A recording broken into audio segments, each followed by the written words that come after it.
Capital budgeting technique का एक और मेथड है जो कि है इंटरनल रेट ऑफ रिटर्न। अब ये इंटरनल रेट ऑफ रिटर्न क्या है कि ये वो डिस्काउंटिंग रेट है where your NPV is zero. ठीक है, तो जब हम इसके प्रॉब्लम सॉल्व करेंगे ना तो हमें दो रेट फाइंड आउट करने पड़ेंगे। एक ऐसा डिस्काउंटिंग रेट जहाँ पे एनपीवी आना चाहिए पॉजिटिव, और एक ऐसा डिस्काउंटिंग रेट जहाँ एनपीवी आना चाहिए नेगेटिव, क्योंकि पॉजिटिव और नेगेटिव के बीच में ही ज़ीरो आता है हमेशा। तो so it is that discounting rate where your NPV is zero. Problem एक देखते हैं, उसे थोड़ा आपको और अच्छे से समझ में आएगा। ये एक प्रॉब्लम मैंने लिखा है आईआरआर का, let's read that. Calculate the internal rate of return of an investment of rupees 1,36,000 which yield the following cash inflows and discounting is done at 10%. अब ये रेट कोई काम का है नहीं हमारे। ईयर्स दिए हुए हैं 5 साल और कैश इन्फ्लोज दिए हुए हैं। ठीक है, अब ये मैंने सॉल्व किया है पूरा प्रॉब्लम। किस तरह से सॉल्व किया है, लेट्स सी दैट। जिस तरह से हम एनपीवी के प्रॉब्लम सॉल्व करते हैं ना, उसी तरह से ये भी सॉल्व करना है।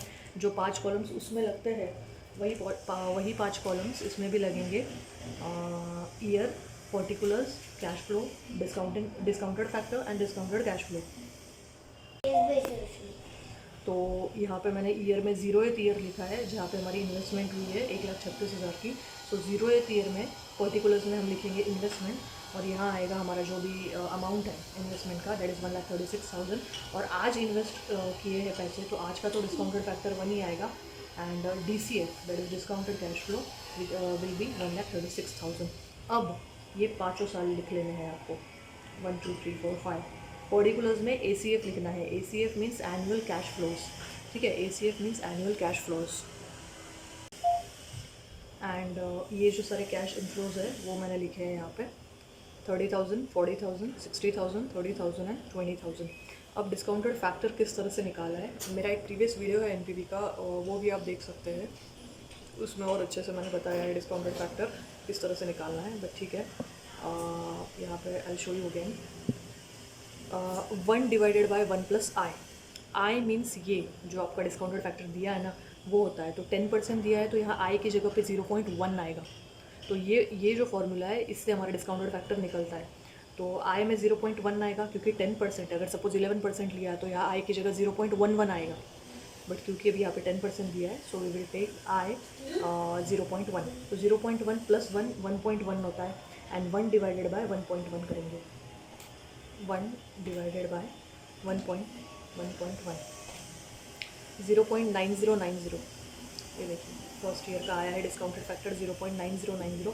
दोबारा आप इज इक्वल्स टू पे प्रेस करेंगे तो सेकंड ईयर का मिलेगा 0.8264। यहाँ पे आएगा 0.8264। थर्ड ईयर का 0.7513, 0.7513। फोर्थ ईयर का 0.6830, 0.6830। एंड लास्ट ईयर का 0.6209, 0.6209। इस तरह से सारे 5 साल के डिस्काउंटेड फैक्टर्स निकालने हैं। और DCF means discounted cash flow निकालने के लिए क्या करना है, कैश फ्लो और डिस्काउंटेड फैक्टर को मल्टीप्लाई करना है। मैं फर्स्ट ईयर का बता देती हूँ किस तरह से किया है। 30,000 इंटू ये 30,000 इंटू 0.9090, 9090, 27,270, 27,270। यहाँ पे फर्स्ट ईयर का आ गया 27,270। इसी तरह से सेकंड ईयर का जो कैश फ्लो है उसे डिस्काउंटेड फैक्टर से मल्टीप्लाई करेंगे तो यू विल गेट 33,056। इसी तरह से थर्ड ईयर का, फोर्थ ईयर का एंड फिफ्थ ईयर का।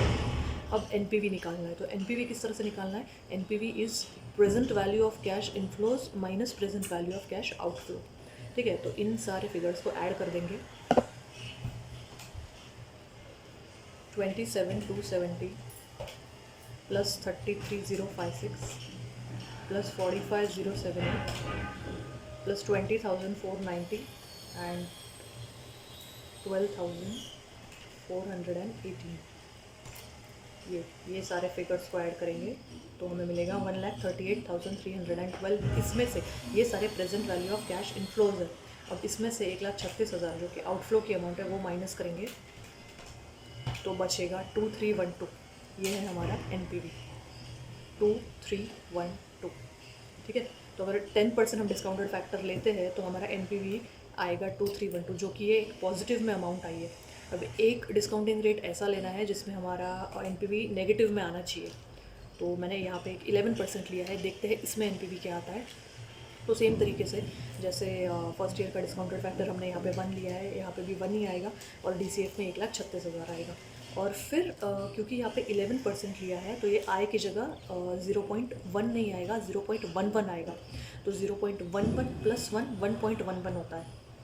तो 1 डिवाइडेड बाय 1.11 0.9009 आता है। ये देखिए 0.9009।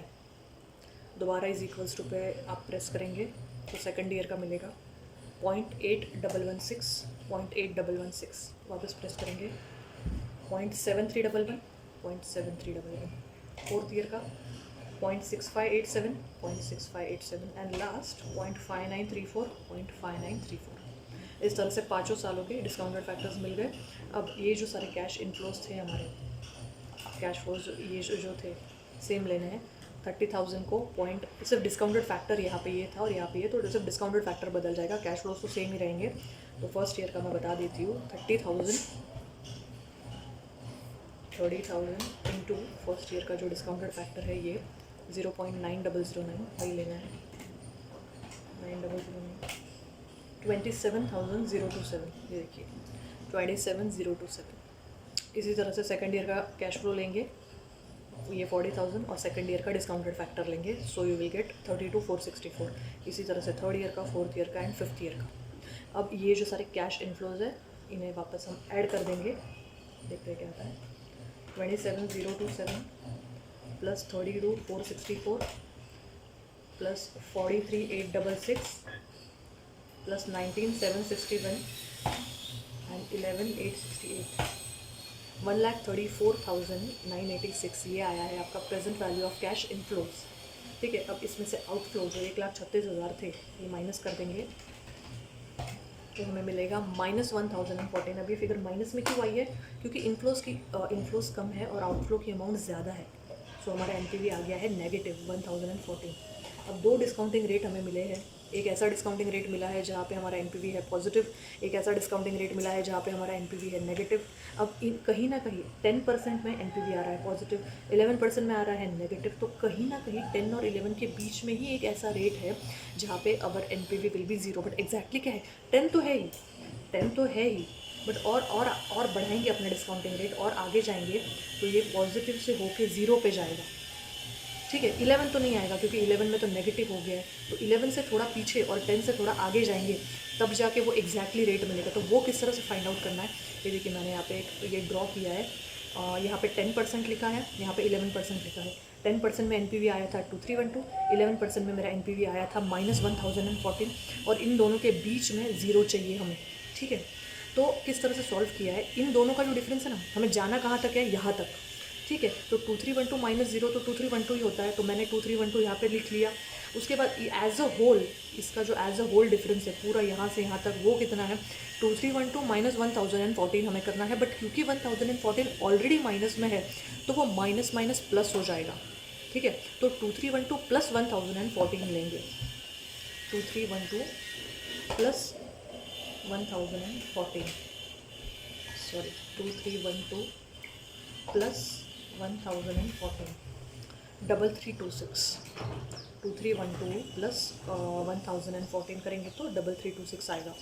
तो 2312 डिवाइडेड बाय 3326 कितना आता है, 10 तो लेना ही है हमें, 10 तो मिनिमम लेना ही है। ये जो एडिशनल और कितना लगेगा वो हम लोग फाइंड आउट कर रहे हैं। तो 2312 डिवाइडेड बाय 3326 0.6951, ये देखिए 0.6951। तो 10 तो ऑलरेडी था ही, अब 10 में हम लोग ऐड करेंगे 0.6951, तो 10 प्लस 0.6951 होता है 10.6951। तो ये हमारा वो रेट है, वो डिस्काउंटिंग रेट है जहाँ पे हमारा NPV हो जाएगा 0। So this is our internal rate of return, this is your answer.